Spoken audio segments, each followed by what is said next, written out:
In other headlines tonight, President Trump will make it official tomorrow. The U.S. will recognize Jerusalem as Israel's capital, move its embassy there. CBS 2's Tony Aiello live in our newsroom with details and reaction tonight. Tony. This will upend years of U.S. policy. America has long said the status of Jerusalem should be negotiated. But the Trump administration is now saying after years of ambiguity, this move simply acknowledges reality.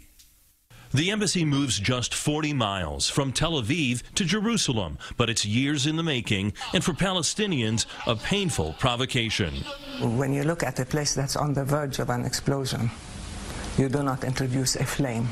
President Abbas says Mr. Trump's decision risks grave consequences and possible violence. Palestinians lay claim to East Jerusalem, which the UN considers to be under illegal Israeli military occupation.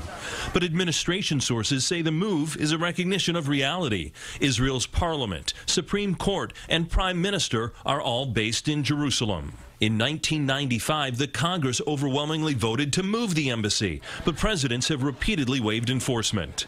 But the Israeli mayor of Jerusalem, visiting Washington, says the president's decision is the right one. In Jerusalem, we don't cave to pressure, and we don't let threats or violence stop us from doing what is right.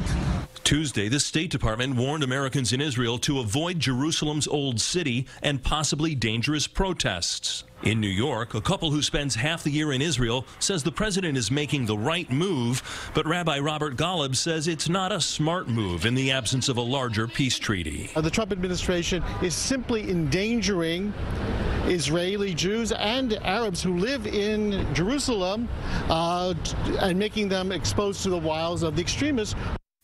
The reaction will be immediate and perhaps intense, but an administration official says the actual project of moving the embassy to Jerusalem will take years. In a speech tomorrow, the president will also recommit to the U.S. facilitating a peace deal.